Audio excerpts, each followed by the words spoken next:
asking if I am running to win is a necessary question that requires a necessary answer, which I just gave. If you one thing that is sacrosanct is the fact that I am not a new name and I'm not a new face within the political arena. I'm happy this is all about the Obidient movement. And I can dare say here that when you want to talk of those who were the heart and soul of the Obidient movement, I come among the top people. I was the man who was in very high demand by the APC and in very high demand by the PDP. What I'm trying to say, the APC and PDP both desperately needed me. And they called for so many meetings. At different times, I turned down, I think, 2 or 3 meetings. And were scheduled by article between me and him. Everyone who is around Obi, and I'm sure anybody who does not know me in the Obidient movement, I doubt if that person is truly obedient. That's the truth. You know why I had to, before now, give such a reference? Is because of the question you asked me. I am a humanitarian activist and a serious social entrepreneur. You see APC and PDP, they've been making some noise for some time now. My campaign is going to hit Edo State on the 8th. We'll get there. Comrade, we'll get there. We'll get to the APC and the PDP. But right now, so, you just said you are in this. The question you asked me, the question why I mentioned them is that they cannot match me. The first I'm bringing into Edo State, they cannot resist my heat. They cannot match me. That's why I started by saying I'm not a new name, I'm not a new face. I have helped governors to win elections. I've helped senators to win elections. I've helped federal house members to win elections, including the APC gubernatorial candidate now. He reached out to me before his election. And he won that election because he won. I'm telling you, I must make this point. He won that election because Abure wasted the senatorial tickets of the Labour Party. That was why I supported that guy of the APC. So now asking if I was running to win, I am the next governor of Edo State. You will see it. Let me hit. All right. Thank you so much, my campaign and see. All right. We'll be looking forward to that. We'll be looking forward to that. Now, your record speaks for itself, no doubt. All right. You are a human rights activist. But between you and your running mate, who is the governorship candidate? I say your running mate because you are here as the gubernatorial candidate. Between you and Enabulele, who is the governorship candidate? That is one of the you know why I asked that question, don't you? Yeah, I know why you asked. I know why you asked. All right. Let me explain. That's one of the reasons you have not seen me in Edo State to kickstart my campaign, because I needed to address that problem first. Enabulele, the last time he came to Nigeria was 15 years ago. So this particular time he is in Nigeria is because I nominated him to be my running mate. I stood for that election all by myself. I funded my activities all by myself. Prior to the time I ran for my candidacy with the Accord Party, I had 2 other parties that desperately needed me to be their flag bearer. SDP needed me, ADC needed me. And I looked at the problem they had then in the SDP. having factional leaders. I opted out. Accord was desperately hunting for me. And at the same time, ADC wanted me. Because the national chairman of ADC, Chief Oke Rafuosu, is my personal friend I have known for close to 10 years. He wanted me to fly his party as the candidates for gubernatorial election, for the 2024 gubernatorial election for Edo State.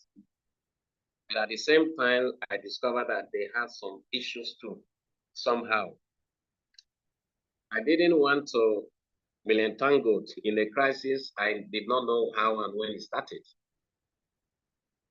So I decided to go for a very small party, because a court party, before I joined, in the whole of Benin, could not even boast of 15 members.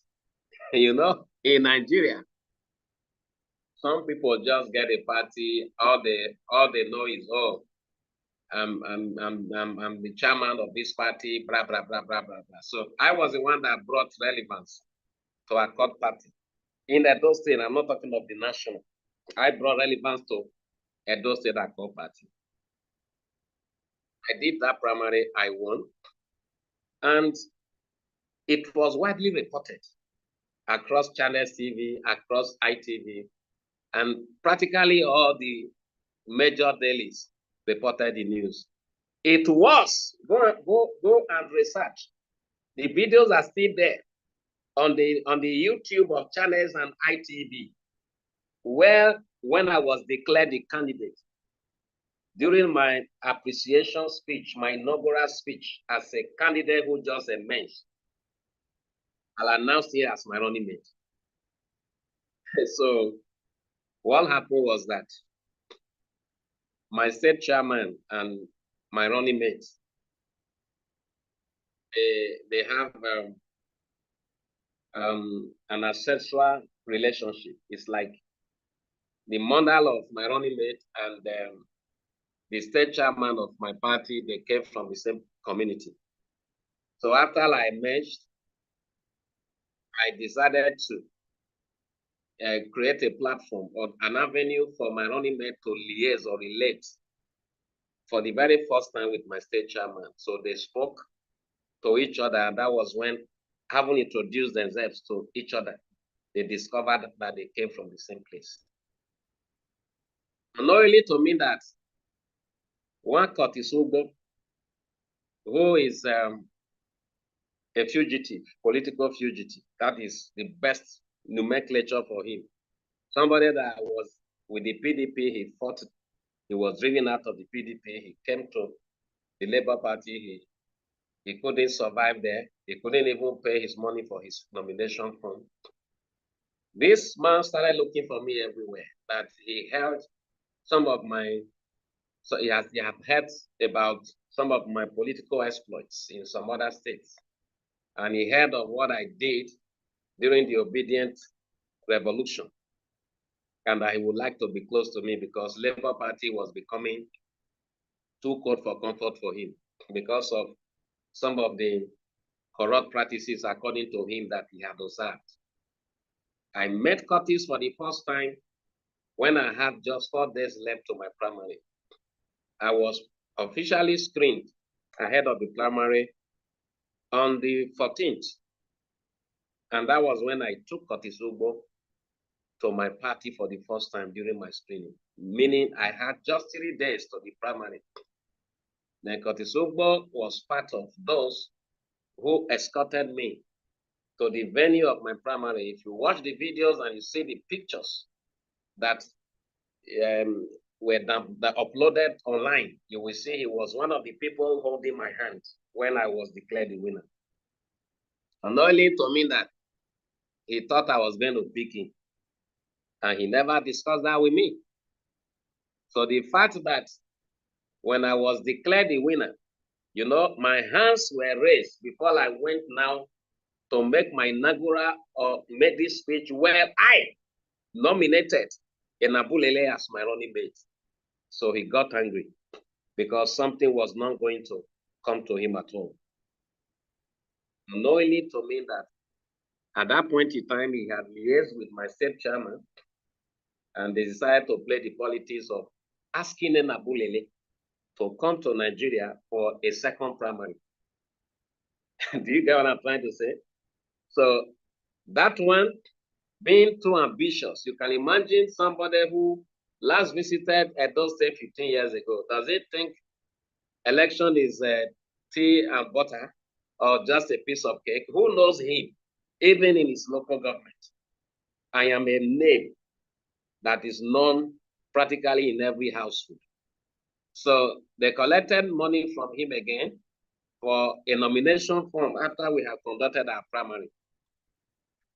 Research, just search your Google. You discover that my deputy started financing Kotisugbo and Osagie.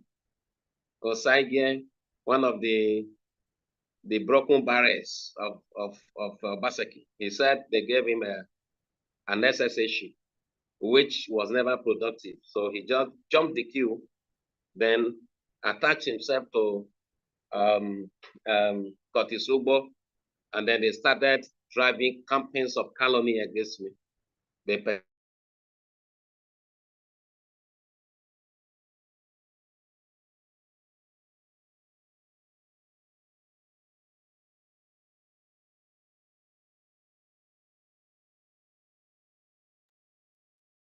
Okay, Comrade, can you hear me?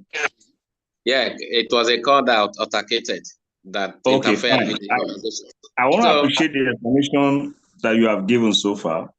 So now I want to give you in summary, yes. There is no need. In summary, that question you asked me was really very unnecessary because you already know the answer. Go and check INEC portal. The names of the candidates and their running mates are there. And I am the name. Comrade, I'm not a member of your party, and I did not participate in the primary. Your deputy was heard on a national television saying that he's the governorship candidate, and you don't think it is necessary to ask you that question. All right, let's move on from that. Let's move on from that. Now, I want to give you an opportunity. Before you go on to the next question. Yes. Today, my brother, there are things you don't argue. That's why you have never seen me come out to disclaim him. There is only one way to know. Substitution window is closed.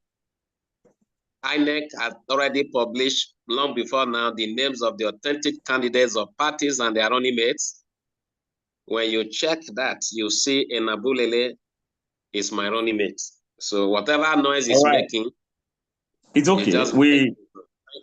That has been shared. At least you have shed light on that on a global television right now, like COPDEM TV and then the DDM.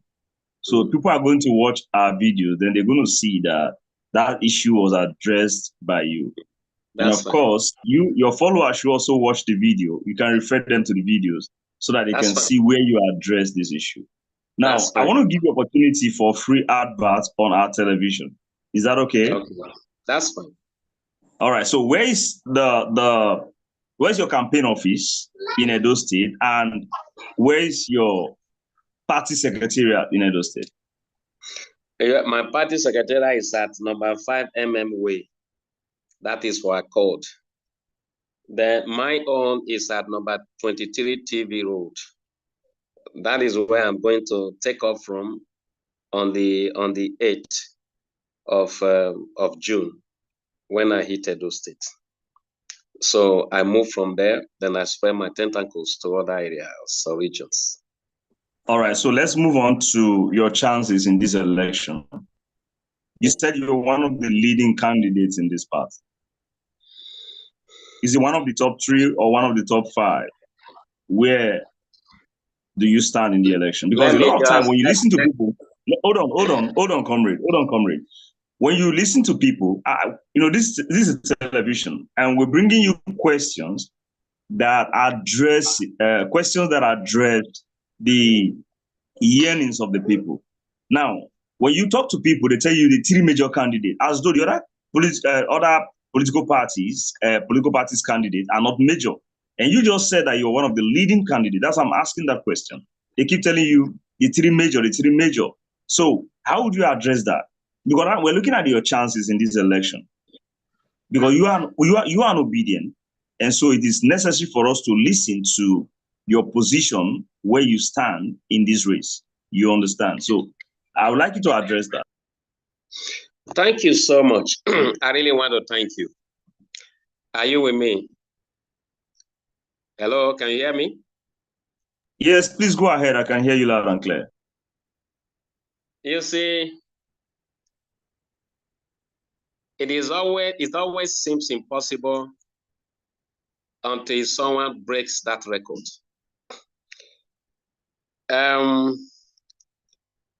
There was a time in our history politically that a center political party dominated for 16 years. That was PDP then.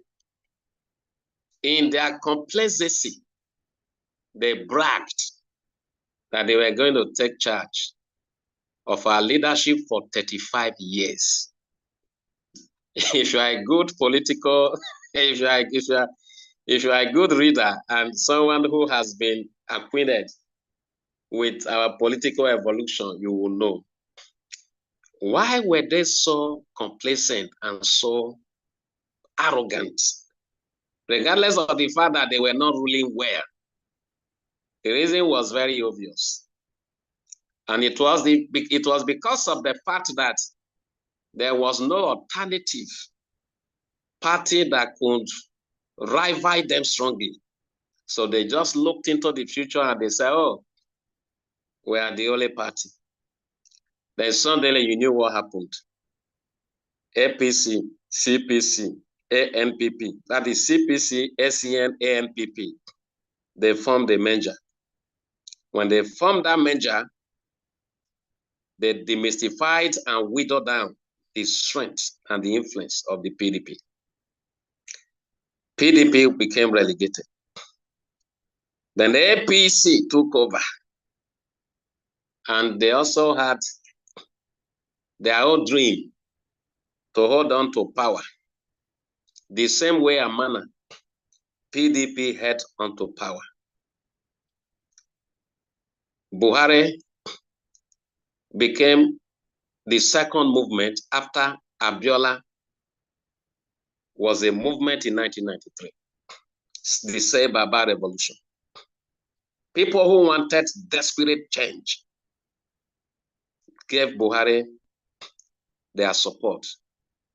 Because of the episode of 1983, when Buhari took over as a military head of state alongside Iyere, though he did many things that were very undemocratic and tyrannical, Nigeria saw him then as someone who came to fight corruption, unknowing to them that he had in him a seed of corruption that was hidden, because the 8 years of Buhari's destructive leadership was able to confirm the fact that Iyere was the brain behind those things he implemented or executed during his days as a military head of state. Buhari was supported because of the lack of a better alternative, because a man who truncated our democracy, finding his way back into the ring after 30 years, was a sign that Nigerians did not know the relevance of electoral participation. Buhari and the Say Baba movement overwhelmingly defeated an incumbent president who wouldn't want, the blood of any Nigerian to be on his head. Jonathan still enjoyed that respect and global honor today because he had all that it would have taken for him to remain in power by rigging. Despite that, during his time, Nigerians said they wanted to have an experience of fresh air. Buhari ousted out Jonathan because he had the backing of the people. Because people believe he would not be as corrupt as they presumed or they had taken Jonathan to be. What I'm trying to say, that merger that was innovative, first of its kind, knocked out a party that was the biggest in Africa, which means that no matter how big you are, once you are obsolete in your productivity, the people will want your regime to end. And once the people have set up, or have made up their mind to support something that will work better than what you have, you must give way. Buhari lost the election of 2019. We all knew INEC rigged Buhari into power because that was when everything that actually revealed that the APC was not going to deliver on the change mantra that they promised. When Buhari ringed himself into power, with all the anomalies that actually graced and characterized his leadership, Nigerians again started looking for a better alternative. Well, so many people, including the youth, were looking for a way to express themselves. That was what led to the birth of the NSAS revolution. The NSAS, if it was well orchestrated, that would have oxted out and ended abruptly the regime of Buhari. But but because the leadership and the management of that protest was not properly coordinated, it ended suddenly. But yet the anger for something better was still being nursed by the youth of Nigeria. This will now take me back to the role people like me play amongst the elite, the Afenifere, the Ohanaeze, the PANDEF, that is Pan-Niger Delta Forum and the Middle Belt Forum. I was the first to start talking to them about the need for power to shift to the south and in favor of the Igbos. In case you do not know, I was the first to approach Peter Obi. Thank God you are and being watched all over. And Obi,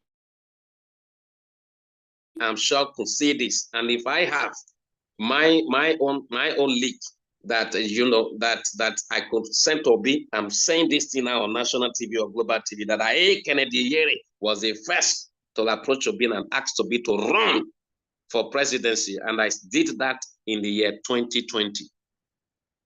I don't want to talk about every other thing, how Obi later came into the scene. I think during my campaign, some of the speeches I'm going to be making, you will see it. I'm still giving a narrative that is leading us somewhere. Now, with all of the NSAS fallout, with the agitation for restructuring by the ethnic nationalities, Nigerians again were beginning to see that the APC has failed because it was a merger that comprised three parties: ANPP, CPC, and ACA. There's something you must realize, my brother. In any democracy, whether functional or dysfunctional, the people have the power to decide what they want and to determine the outcome of any election, even if the election got rigged. We all know that Peter Obi won the election of 2023. But now I am coming to respond to your question directly regarding the chances or the chance that we have as a court party of winning this election. Are you with me? Now, with all of those agitation that the people now knowing what they wanted, and they have discovered that the APC promised no meaningful future, the PDP promised no meaningful future, but at the end of the day, it turned out to be like, it's either the APC or the PDP. Peter Obi, after much pressure, joined the PDP. And I could remember there was a time we were up begging the PDP. It started by, give Peter Obi this ticket. We'll give you 10 million votes. We started with that first. They didn't see anything anything good in Peter Obi. They didn't even see that. They didn't even see any reason to believe in us. They just believe, who are these people? With our money, with our structure, we can rig, we can do all of this. They undermined the agitation of the people, and they actually suppressed the request of the people. But unknowingly to them that when a certain people have made up their minds to effect a change, that change becomes inevitable. Pressure started mounting. The agitation started increasing and expanding. Territories were being captured.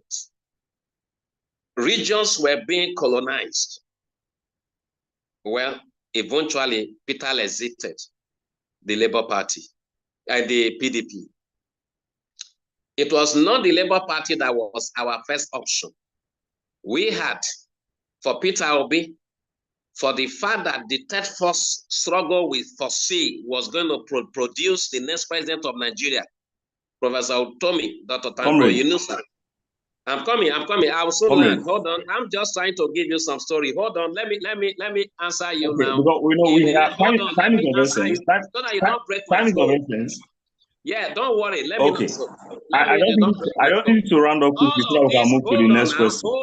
Hold on. All of this analysis, the necessary illustration I must give to buttress my point that I win the next election. Let me say this to you now. Having given you all of these illustrations, from nowhere, because the people were able to drive a better narrative, a narrative that suited what the people expected. The Obidient revolution became that force that did not only fire or recorded people from the National Assembly, but they won the presidency using a party that was undermined and underrated and disregarded, the Labour Party. What am I trying to say? When I hear people say the three major parties, I'm responding to you now. What do you mean by the three major parties? What makes the Labour Party a major party is the Obidient movement that we formed. So when you say the three, at times I look at people and I ask them, what are they talking about? And who is the candidate of the Labour Party, Akpata, who is also my friend? If I hit EDO and I come out and I raise my two hands up, and you think my constituency, my jurisdiction, I have not come out to EDO. When I come out to EDO and I show my face, you will know who knows who. Leave that behind. I have addressed the issue of the Labour Party. And I want to bring now to the front burner the issue of the PDP. Who is the candidate of the PDP? Somebody that, hold on now. You asked me a question. Let me give you the next question. If you talk about this now, by the time we get to those questions, you probably will be repeating the same thing. To respond to your question, to respond to your question, yes. My brother, Comrade Iyere is the message of the man that has an empathic, a humanitarian activist that had gone out to work for his money and has spent it for the common good. He's coming to give to the people of Edo State everything that belongs to them, and the narrative I'm going to drive will make the people stay glued to me. If we did it in 2023, we can still bring water out of the rock. Nowadays, no party is small. You only have small-minded people hiding under bigger parties. I come and I will take over. Thank you so much. All right, thank you so much, sir. I appreciate your detailed analysis of in response to that question.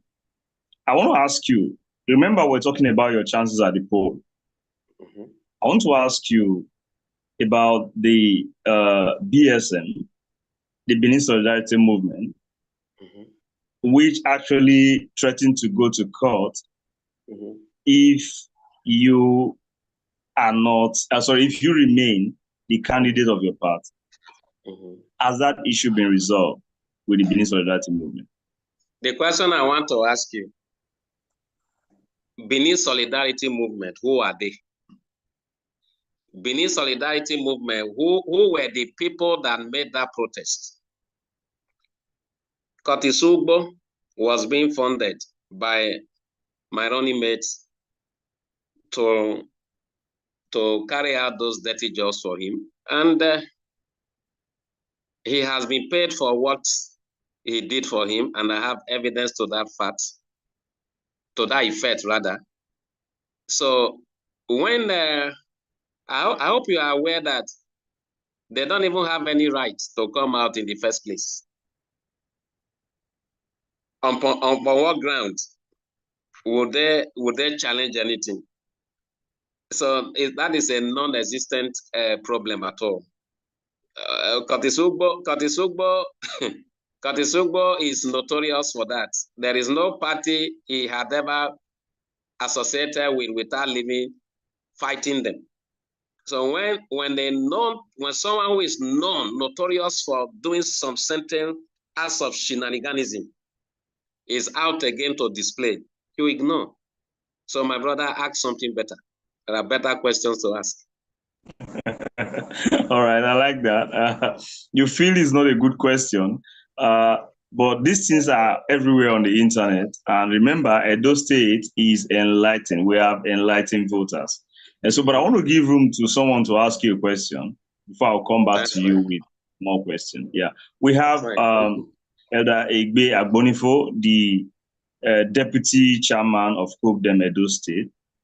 His hand is up. I would like to give him the opportunity to ask you a question. Agbonifo, my man, how are you? How now? It's good. Sure. It's good to see you. It's been very interesting. But I like to particularly ask you these questions. In COPDEM, governance and good governance is a must, and it's very important to us. So I try to listen to you and your talk about your deputy. Your deputy came in 15 years ago. That was the last time he came in. Then all of this, that means it's not a grassroots, and all of these issues that you have had with him. If you come into office, do you think this is somebody that you can work with? Because those are kind of things that the electorate will be looking at. If you're having this kind of squabble at this level, then how do you not manage yourselves when you come into office? That is one question. Then the second question would be, you said when you came into Accord barely had 15 members, and of course we know you need participation, active participation from the government and the 192 wards to be able to say you make a mark in the elections. So now, between the time you joined Accord and now, do you think you have been able to put in place that kind of structure that will guarantee you winning in the election come September? That will be my two questions to you, sir. Thank you so much, my brother. Good to hear your voice again. Now let me respond to the first one.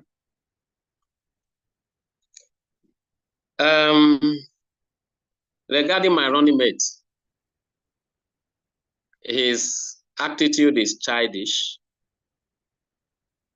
And that's why you see I have ignored. I have not come out openly to counter him. Even now, I'm not countering him, but I'm only responding to the question asked of me about him, just to clear the air. I am sure he's an adult. He has a PhD. Very soon, the game will get to that point where the boys and the men will be separated from each other, or one another rather. I'm sure he's going to correct himself before the day of the election. If you go around some areas of Benin, you will see some of the billboards he erected. He just put his own picture there, and he said he's the deputy. So he will correct himself. But talking about working with him, my government is going to be driven by the people. It is not my family affair. My family affair. So when the time comes to form government, even while we are campaigning, we are going to be cross-pollinating ideas on how to address this issue if he is still not changing. If he's still stiff-necked, then we will seek advice from those who know better. There is always a way to handle things like that. I think I have responded to that question. The issue of Accord Party not having structure. I am a serious social entrepreneur. What they taught me about community penetration, community capturing, those are some of the things I have applied. I don't know how many people are on this platform, but I can tell you, I am very sure if you list their names, if there are 20 people, I must have crossed paths with not fewer than 15 of them. I have popularity. I'm a man of the people. Before I ever went for my primary, I started building my networks across the 192 wards. I know what it takes to run for an election. I told you that the only thing that I have not done over the years is that I have not put myself on the ballot. But I've assisted governors today who are still sitting, about 6 of them, and I contributed largely to their victories. These things are known to a lot of people, including some of you here. So I'm not a baby when it comes to political mobilization. So my brother, I have walked my way across the 192 wards. My model is not what I can expose here, because in a house, just like the house of Jesus Christ, even with 12 disciples following the holiest man, one was still not with him and for him. I can tell you there's no cause for alarm. I am everywhere. Thank you so much. All right, thank you so much, sir. That was impressive. Now, your deputy actually said, you just said you can't, tell us the things you're going to do right here. Legacies of Ambrose Ali. How true is that? The question, I couldn't get it clearly because it was breaking. Could you please repeat it? Yes, sir.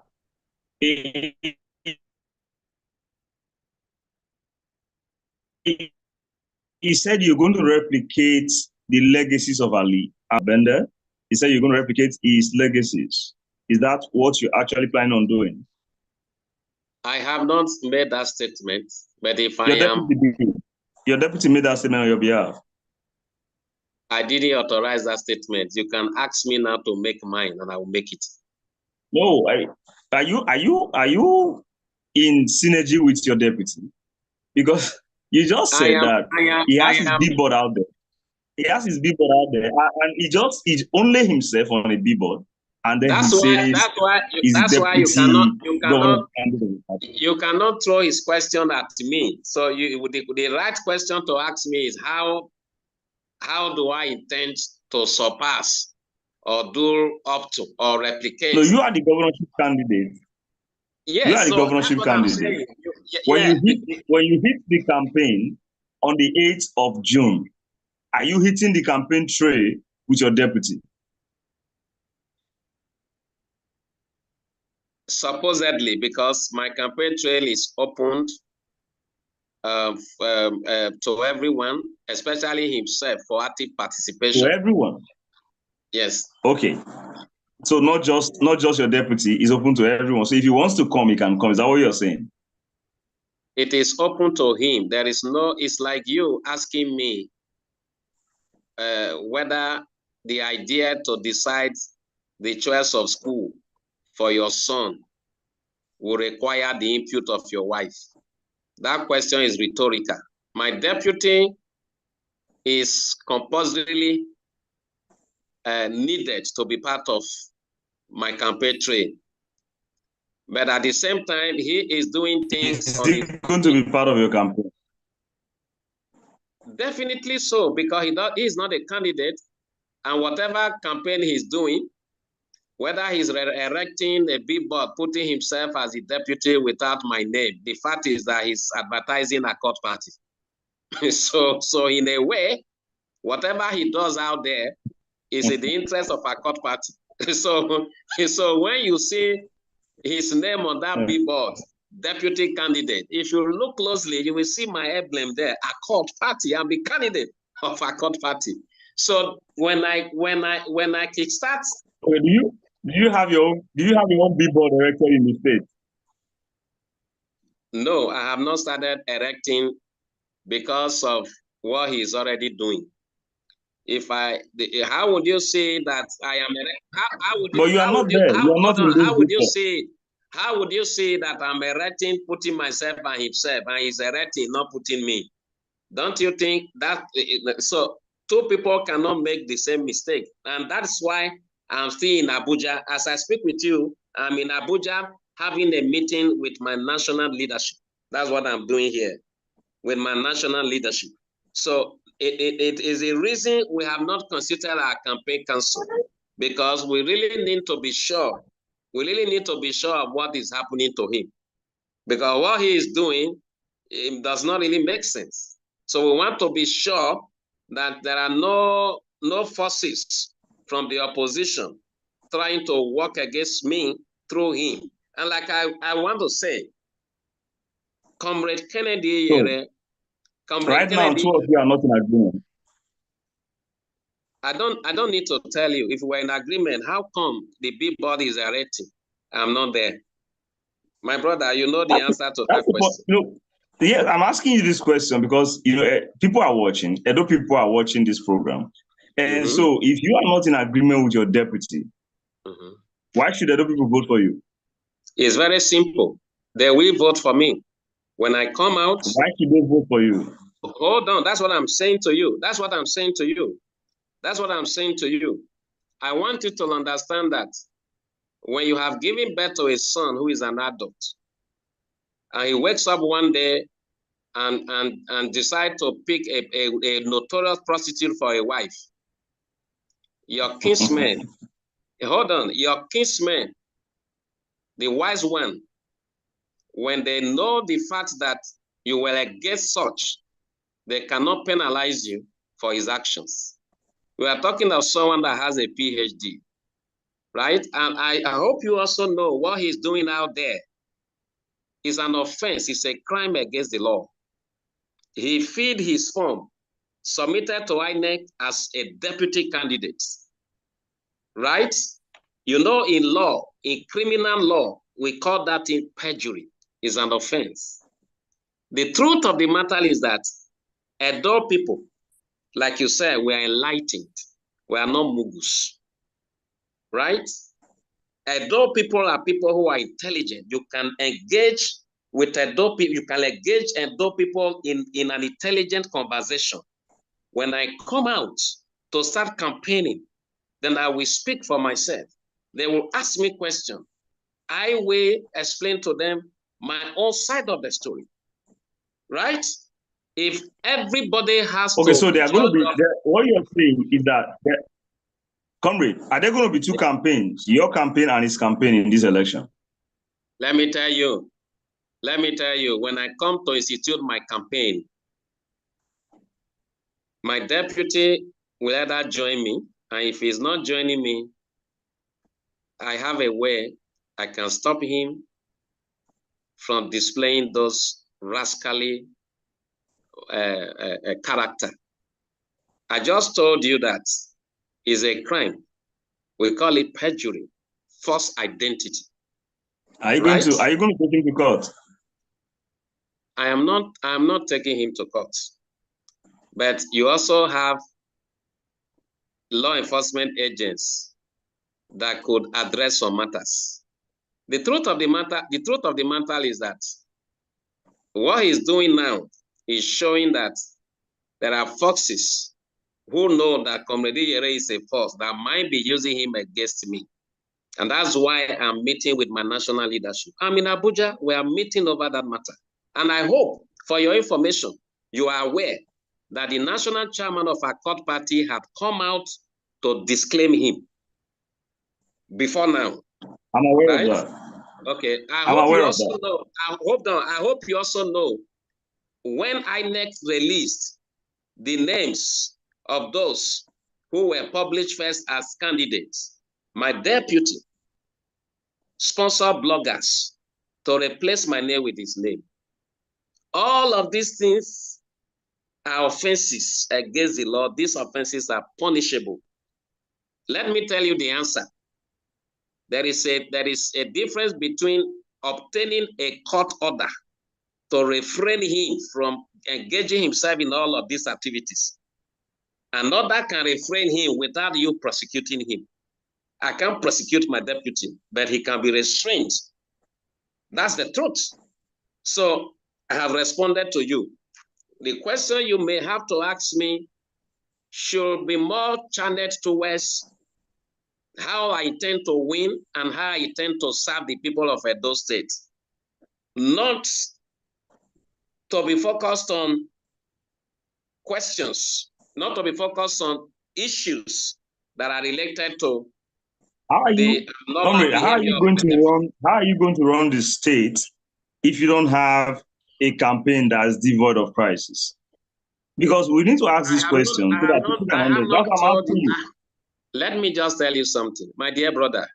That's why I told you there are questions that are necessary and there are questions that are not necessary. When we were doing the Obidient movement, Labour Party never for once, listen, Labour Party never for once aligned with the Obidient group, like the support groups.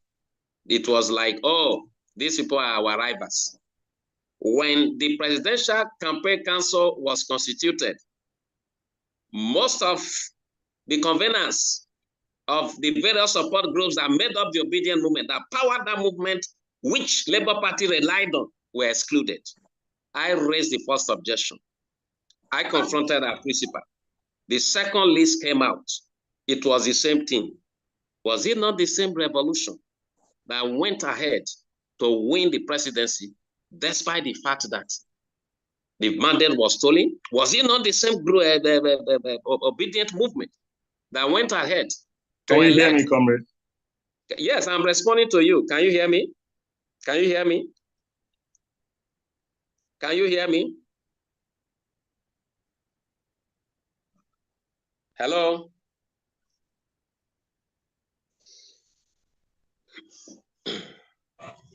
I think.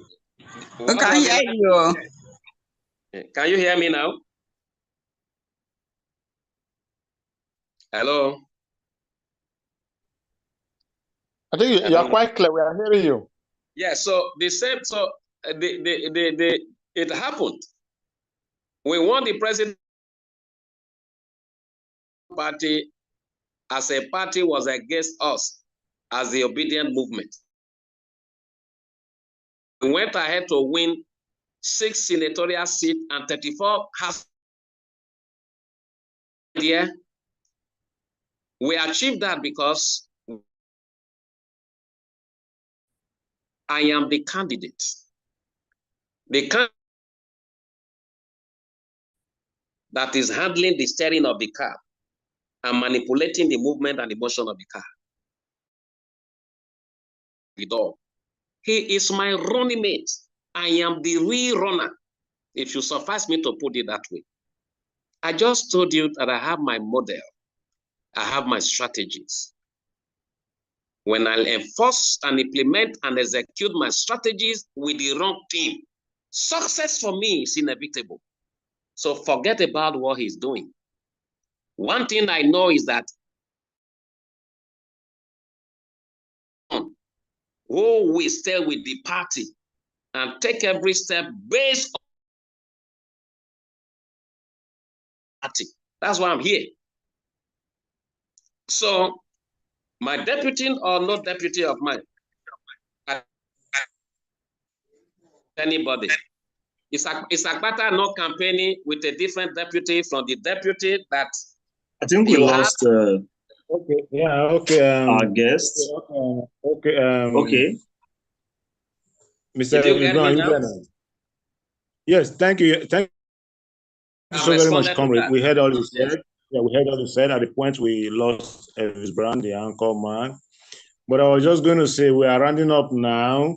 But quickly, so much about your deputy, so much about the internal rancor in your party, though it's a major concern for us as an organization because governance starts from within.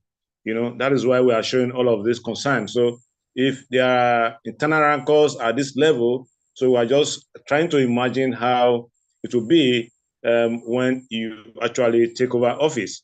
But be that as it may, we want you to quickly tell us what are your plans for Edo people. There are so many issues to be addressed in the area of security, in the area of local government autonomy, in the area of governance, getting to the grassroots. You know, the health sector is there. So many things to be addressed. The road network, you know about it.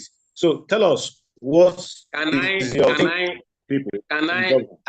will respond to that question by asking you a question. Do you want me to come up? Let's hear you, Comrade. If all of these problems you have enumerated actually exist, how come you still refer to the PDP and Aswelime as one of the three major contenders? No, see, I asked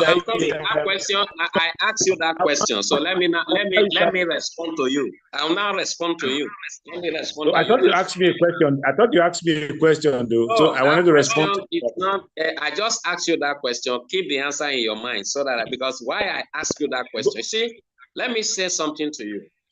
If you look at this country, when election comes, our youth will forget the fact that they don't have jobs. Our women will forget the fact that they have children they send to school who live with them as unemployed and cannot take care of them. They continue to sing the same song, looking for 2,000, looking for 5,000, looking for 10,000. This they have done for 24 years. The people who have actually powered bad leadership and bad governance are not the political gladiators themselves, but the masses who have afflicted themselves with that bad governance, because they are the same people who have encouraged this act. All of this is what we are asking you. All of this is what I'm listening to you. I'm listening to you. My government is going to drive on one thing, which classifies and defines the very essence of government, which is the welfare and the security of the citizens. In our constitution, it is well stated that the welfare and the security of the citizens shall be the utmost essence of government. I'm a humanitarian activist. My government is going to entrench the welfare and the social economic security of the people. And that will address all of the factors classified under the indices by which the development of a state are measured. Access to quality healthcare from the primary to secondary and then tertiary. If you look at Edo State today, you don't have anything called primary healthcare. You don't even have secondary healthcare. If a child is sick now in some villages, they will have to wait till dawn. That is, even if the child manifested those symptoms by 5, because the next place they can access a maternity is like 4 hours away. We don't have government. We've never had for 24 years. The last time we had government was when Ogbemudia and Ali were there. Leaving that now, like I said to you, we don't have enough time. Whatever that guarantees the welfare, social security, economic security, social justice for all is what my government will promote and sustain. I am a social justice advocate. Edo State is a rich state. But the truth of the matter is that until you have someone who can govern with empathy and compassion, the people can never get what belongs to them. Why did you really think I came out? There are reasons I can't share here. That's why I'm saying to you that the chances I have of winning this election lies on my capacity to drive a narrative that will appeal to the people. Do you really think it is every election the power of money works? You can't buy in Osun State. Yes. I have responded to you by saying to you in summary that my government is going to retrench whatever that gives the people everything that belongs to them. The welfare. If you don't share this idea with the people, how will they know? Because why will I not share the idea with the people? That is why my manifesto is with me. That forms my agenda, and that defines the trajectory of my administration. I have a manifesto that I present to the people as a social contract, which is my part with the people of Edo State. Can you share part of that tonight? With the remaining 2 minutes we have, can you share some part of that? Okay. As regards employment. Thank you very much. Job creation, yes. Thank you very much. My power lies in that area as a social entrepreneur.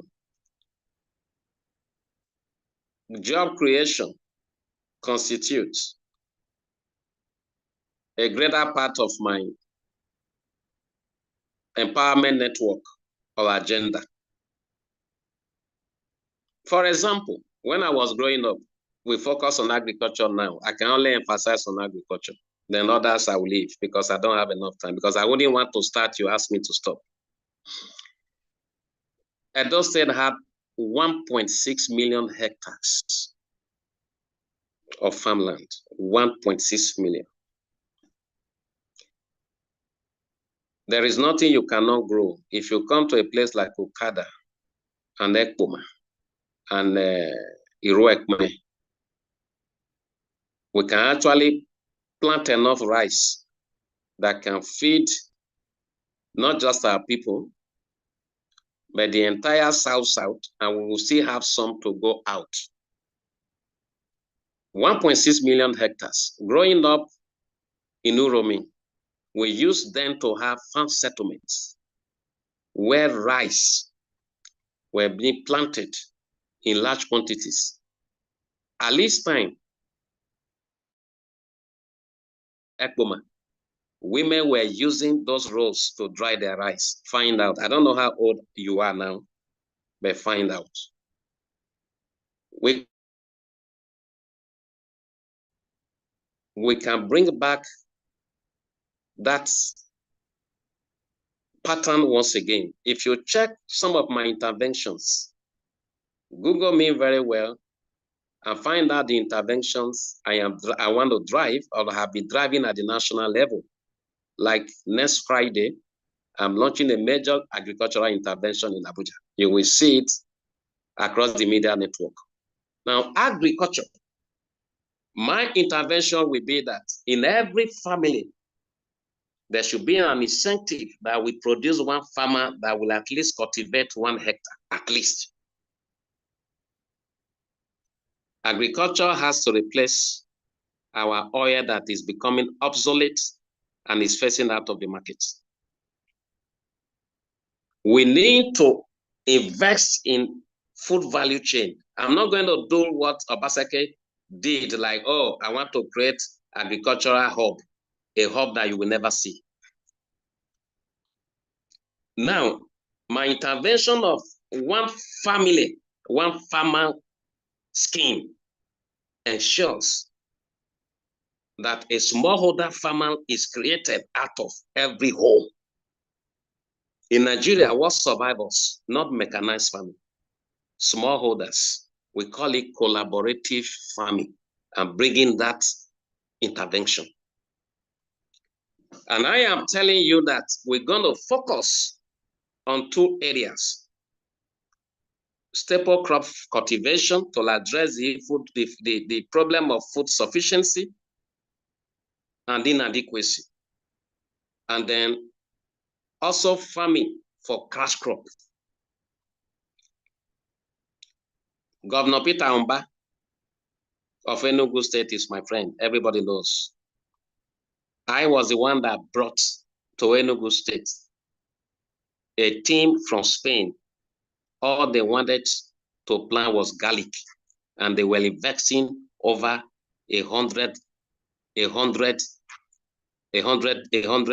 I think 100, and the money being converted into Naira was 110 billion Naira. Now, I'll give you an example. In 2018, I went to the University of California in Davis. That school is rated #1 in agriculture across America. I led 6 VCs to the University of California, Davis.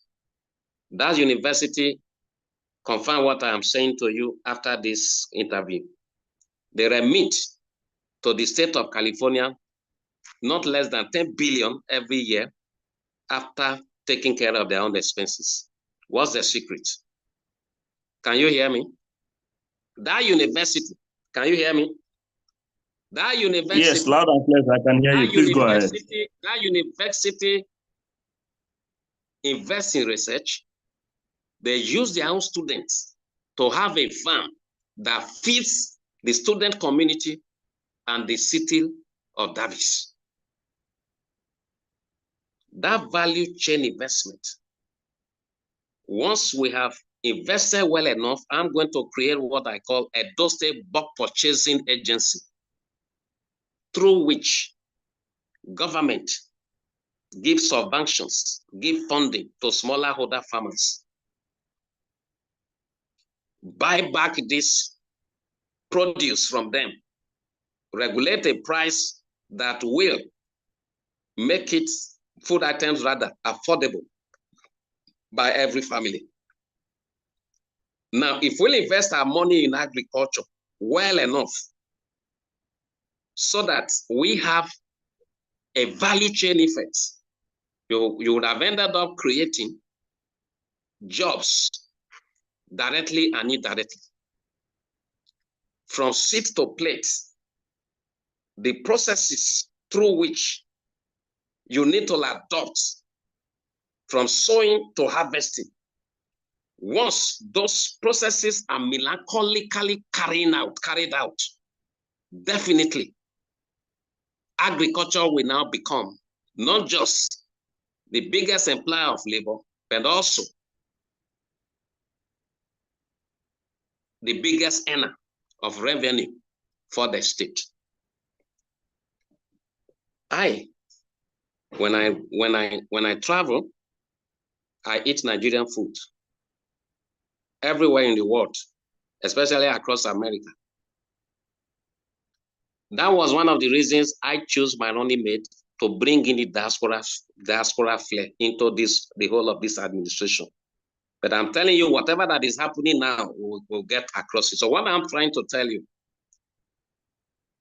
if we utilize very well 1.6 million hectares, for example, since we know that in Okada, Iroekmen, Ekboma, it can be our hub for the cultivation, processing, packaging, distribution of our rice. Bringing back those good old days when we used to have settlements, which will now even help us to depopulate the urban areas.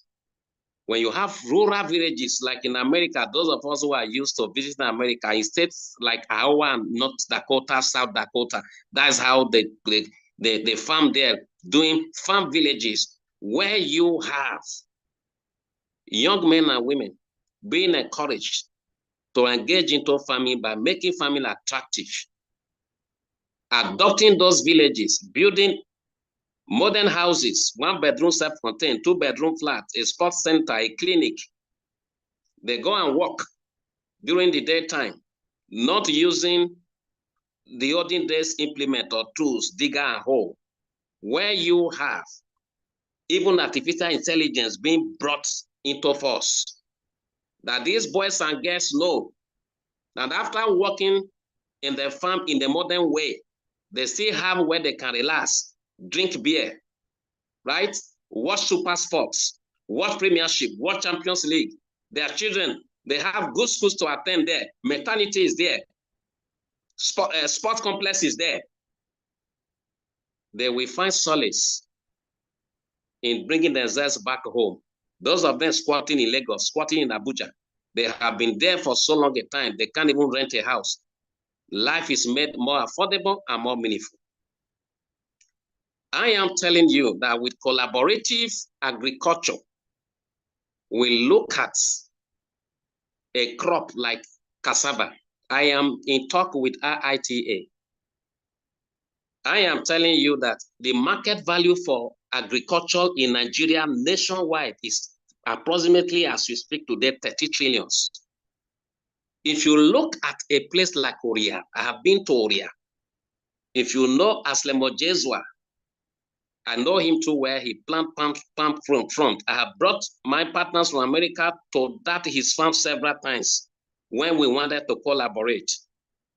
I brought them to the governor, Obaseki. Obaseki said he was not ready for collaboration. So we went back. Leave that now. Oria.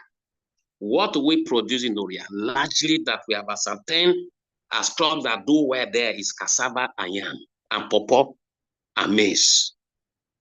Today, one sack of maize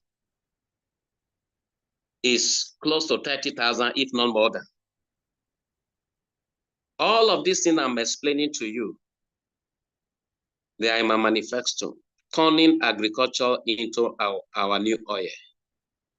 Well, agriculture will replace oil, where beyond just making food affordable, how can the waste will experience be corrected and be reversed such that our smallholder farmer, we can create an aggregate center for them where whatever that they produce, they do for us what we call contract farming.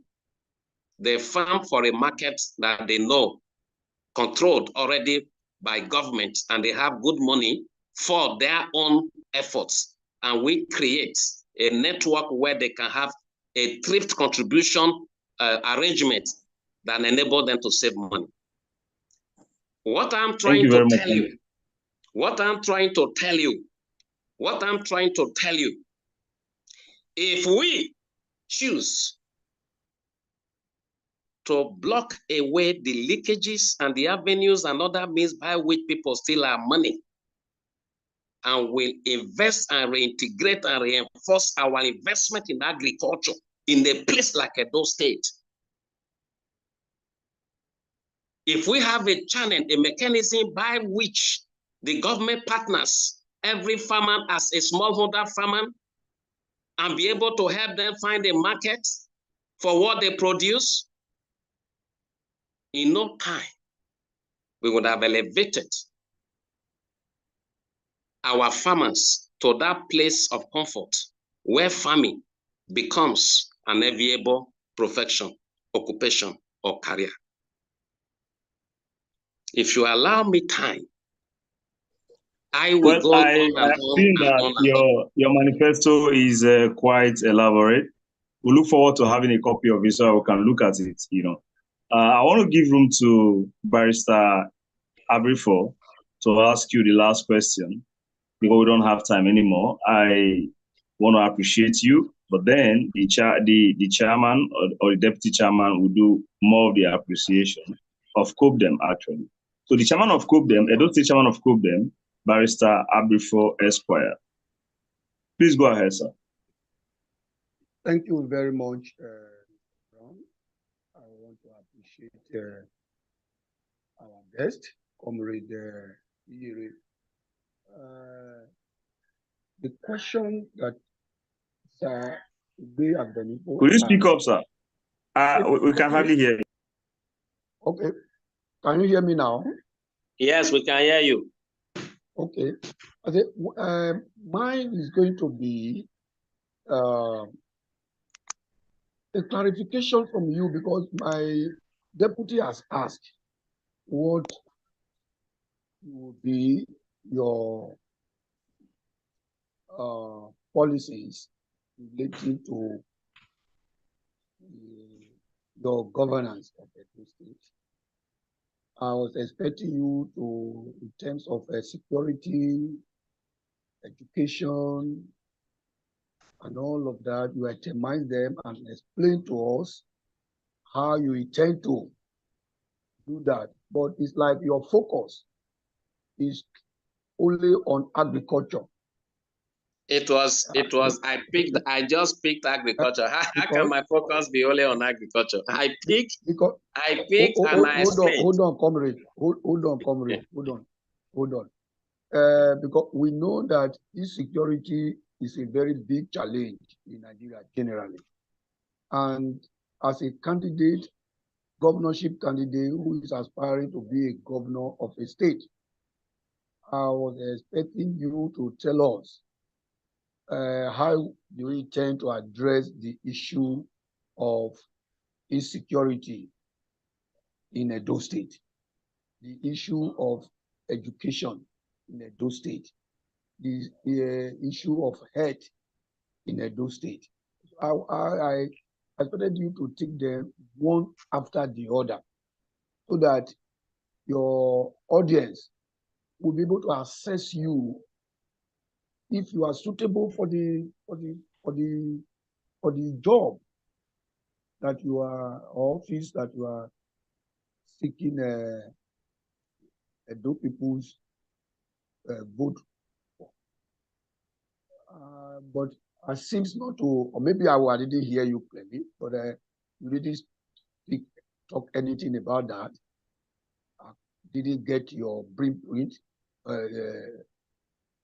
your blueprint on security, on education, on health, and all of that. Well, do you think Edo State should vote for you because you want to bring in mechanized farming, you want to turn agriculture to the oil or crude oil of Edo State? So I want you to please throw more light on security, education, and health. Those areas. How do you intend to, if voted into? How many do you want me to throw light on? Those four you mentioned, right? Yes, please. No, sir. Okay. No, sir. We only have 3 minutes to go on this program. If you can wrap those lights up in 3 minutes. Chairman, let me say to you, before I respond, let me correct an impression.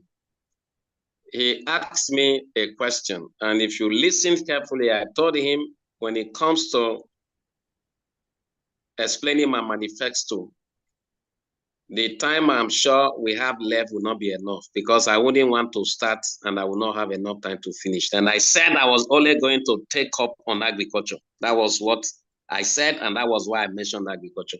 You mentioned that is your priority. Let me say something to you. In every government, agriculture is always a priority. Over security. Take that. I'm coming. My brother, what you call insecurity. Insecurity has no other definition than the economic oppression of the people. That is the result of insecurity, the insecurity we have today. Food security is human insecurity. Economic exclusion is human insecurity. The only way to address insecurity and reduce it is to have a heart of kindness, empathy, and compassion towards the people by making life bearable for them. If tomorrow food is no longer a problem in Edo State, without fasting and praying, insecurity will reduce itself by 50%. Take that from me. Addressing insecurity means addressing the challenges of good welfare among the people. So my government will address insecurity by entrenching or by enforcing a government of welfareism. I have just nipped that in the bud. When you see a copy of my manifesto, you are going to see that. Now, let me quickly address education and health. Are you there? Now, let me say this to you, that I will bring education back to the good old days. Please do that in 20 seconds, sir. We're almost running up. 20 seconds, sir. It is the time I have. Education is going to be a social service.